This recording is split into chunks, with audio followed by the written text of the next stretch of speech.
Hello friends, welcome to రుచి వంటిల్లు. ఈరోజు మనం మామిడికాయ పచ్చడి చాలా టేస్టీగా 10 నిమిషాల్లో ఎలా తయారు చేసుకోవాలో చూద్దాము. ఈ పచ్చడిని వేడివేడి అన్నంలో నెయ్యి వేసుకుని తింటే చాలా బాగుంటుంది.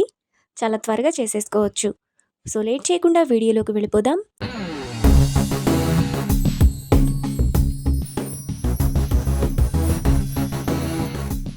ముందుగా మామిడికాయ పచ్చడి చేసుకోవడానికి 2 పుల్లటి మామిడికాయలు తీసుకొని వాటిని కడిగి తడి లేకుండా తుడిచిపెట్టుకోవాలి.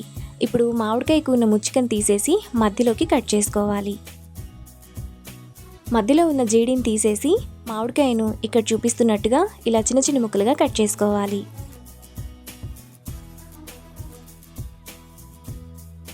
మామిడికాయ ముక్కలన్నింటినీ ఇలా కట్ చేసుకున్న తర్వాత పక్కన పెట్టుకోవాలి. ఇప్పుడు మిక్సీ జార్ తీసుకొని అందులో ముందుగా మనం కట్ చేసుకున్న మామిడికాయ ముక్కలు, 2 టీ స్పూన్ల కారం, 2 టీ స్పూన్ల ఉప్పు, అర టీ స్పూన్ ఆవపిండి, పావు టీ స్పూన్ మెంతులు, 10 వెల్లుల్లి రెబ్బలు వేసుకొని మిక్సీ జార్ మూత పెట్టుకొని మరీ మెత్తటి పేస్ట్లా కాకుండా కొంచెం బరకగా మిక్సీ వేసుకోవాలి. మామిడికాయ పచ్చడిని ఇక్కడ చూపిస్తున్నట్టు ఈ విధంగా కచ్చా పచ్చాగా వేసుకుంటేనే బాగుంటుంది. ఇప్పుడు ఈ పచ్చడిని పక్కన పెట్టుకోవాలి. తర్వాత స్టవ్ మీద పాన్ పెట్టుకొని అందులో 2 టేబుల్ స్పూన్లు పల్లి ఆయిల్ వేసుకోవాలి. ఆయిల్ వేడైన తర్వాత 1 టీ స్పూన్ తాలింపు గింజలు, పావు టీ స్పూన్ ఇంగువ వేసుకొని ఫ్రై చేసుకోవాలి.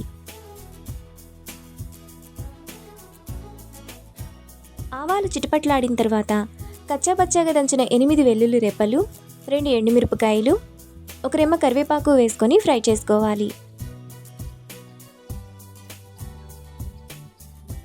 తాలింపంతా వేగిన తర్వాత ముందుగా మనం మిక్సీ వేసుకున్న మామిడికాయ పచ్చడిని వేసుకోవాలి.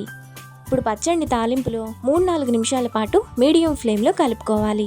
ఇలా కలుపుకోవడం వల్ల పచ్చడి టేస్ట్ బాగుంటుంది, ఎక్కువ రోజులు నిల్వ ఉంటుంది. 4 నిమిషాల తర్వాత మామిడికాయ పచ్చడి మనకు ఈ విధంగా చాలా టేస్టీగా రెడీ అయిపోతుంది. ఇప్పుడు ఈ పచ్చడిని వేడివేడి అన్నంలో నెయ్యి వేసుకుని తింటే ఎంతో టేస్టీగా సింపుల్గా చేసుకునే మామిడికాయ పచ్చడి రెడీ. ఈ రెసిపీని మీరు కూడా ట్రై చేసి మీకు టేస్ట్ ఎలా కుదిరిందో నాకు కామెంట్స్లో షేర్ చేయండి. ఈ వీడియో కనుక మీకు నచ్చినట్లయితే లైక్ చేసి, షేర్ చేసి, సబ్స్క్రైబ్ చేయండి.